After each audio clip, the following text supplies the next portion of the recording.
Assalamualaikum warahmatullahi wabarakatuh. Alhamdulillahilladzi arsala rasulahu bil huda wa dinil haqq liyudhhirahu 'alad dini kullihi walau karihal kafirun.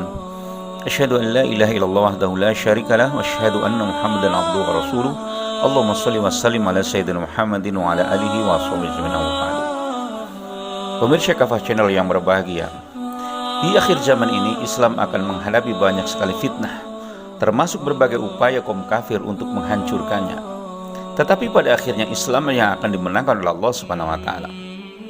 Salah satu perkara yang telah dijanjikan oleh Allah Subhanahu wa taala adalah dijadikannya kaum muslimin sebagai khalifah di muka bumi ini. Itulah kekhalifahan terakhir yang akan dipimpin oleh Muhammad bin Abdullah sebagai Imam Al-Mahdi. Pada masa itu umat Islam hanya punya dua pilihan: bergabung bersama Imam Al-Mahdi untuk berjuang memerangi kaum kafir, kaum musyrik dan kaum munafik, atau mereka akan tertarik menjadi pengikut Dajjal. Apa itu khalifah?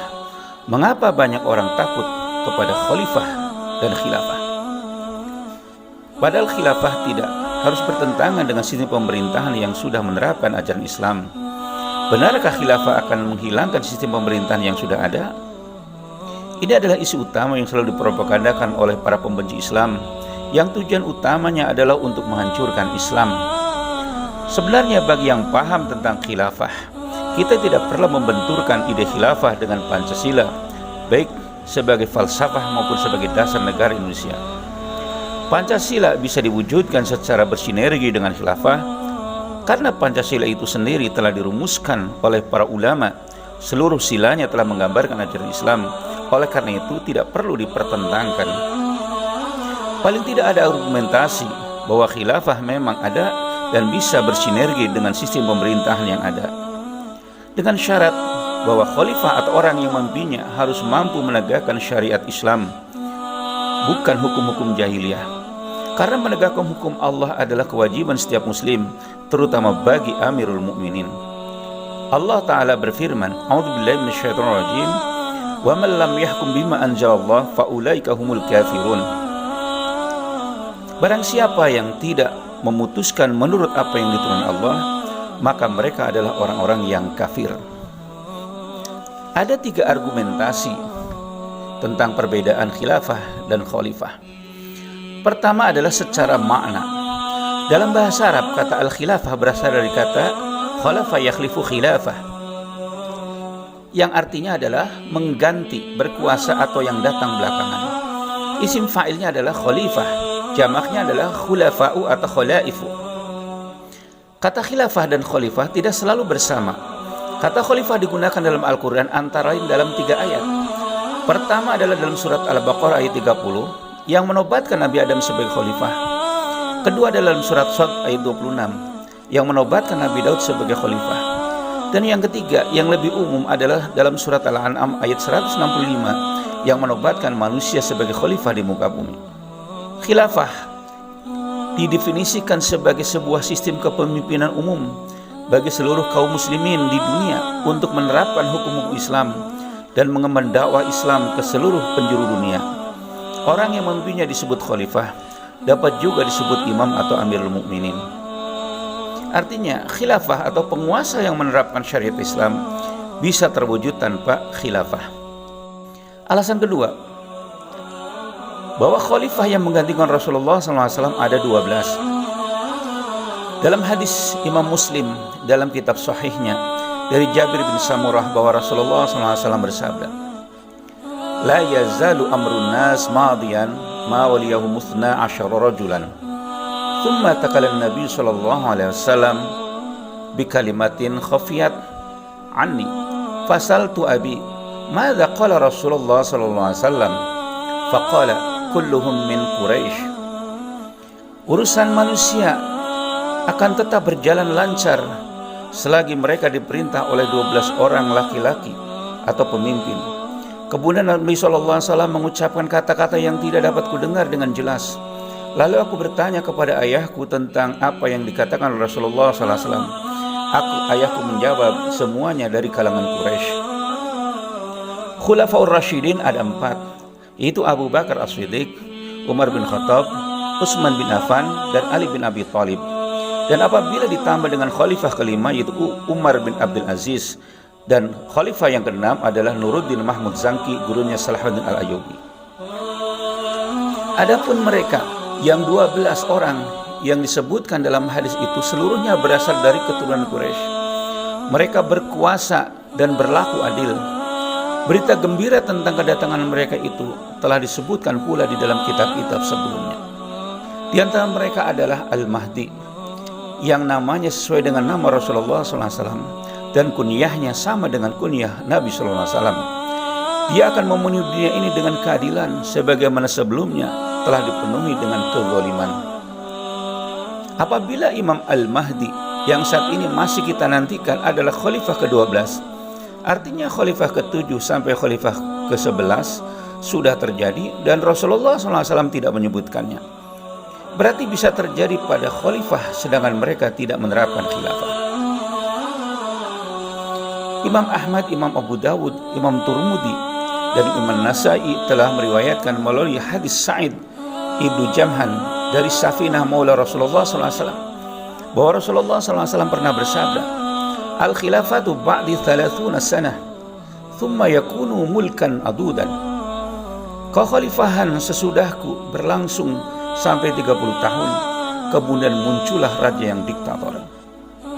Alasan ketiga, khilafah terwujud atas janji Allah Subhanahu wa taala kepada umat Islam apabila mereka telah beriman dan beramal soleh.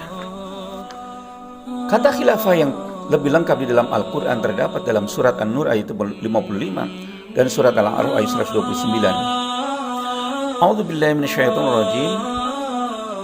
Wa'adallahu alladhina amanu minkum wa 'amilus shalihat la yastakhlifannahum fil ardi kama istakhlafa alladhina min qablihim wa la yumakkinanna lahum dinahum alladhi irtada lahum wa la yubaddilannahum min ba'di khawfihim amna ya'budunani la yusyrikuna bihi syai'a wa man kafara ba'da dzalika fa ulaika humul fasiqun.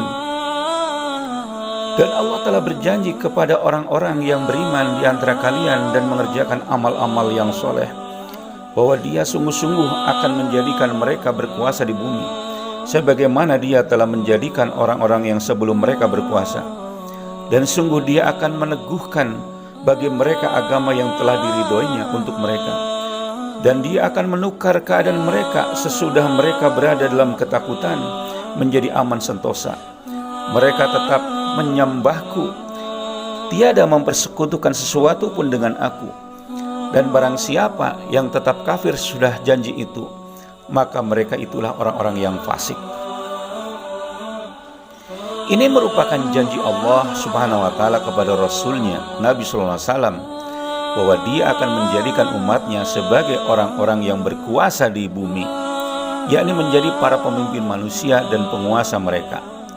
Dengan mereka negeri akan menjadi baik dan semua hamba Allah akan tunduk kepada mereka, dan Allah akan menukar keadaan mereka sesudah mereka dalam ketakutan menjadi aman dan sentosa dan menjadi penguasa atas manusia.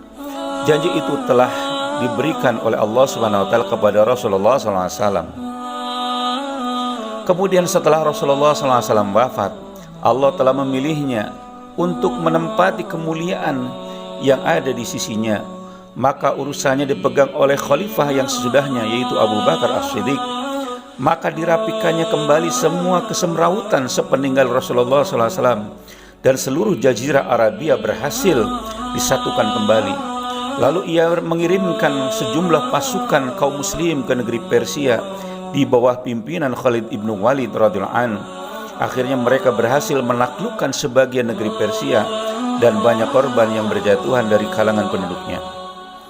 Ia mengirimkan pasukan lainnya di bawah pimpinan Abu Ubaidah radhiyallahu anhu dan para amir yang mengikutinya menuju ke negeri Syam.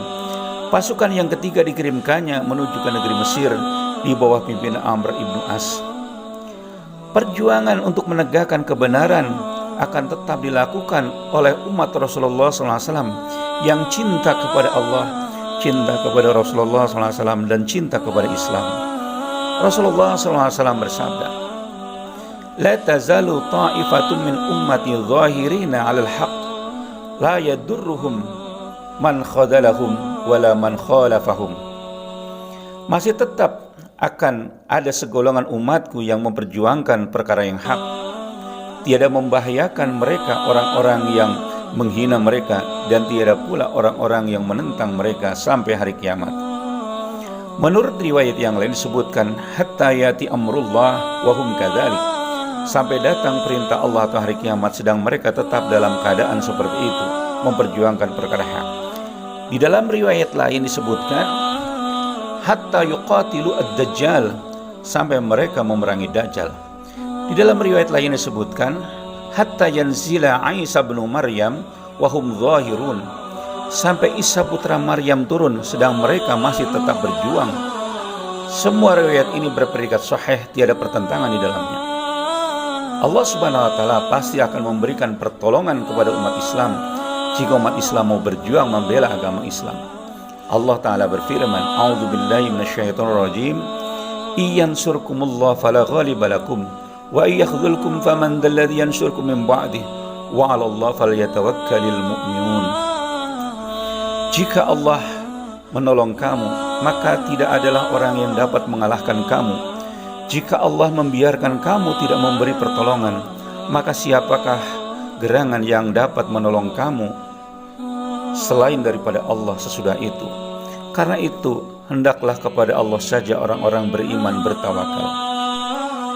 Semoga Allah Subhanahu wa taala senantiasa memberikan kekuatan kepada umat Islam di dalam menegakkan kebenaran. Amin ya rabbal alamin.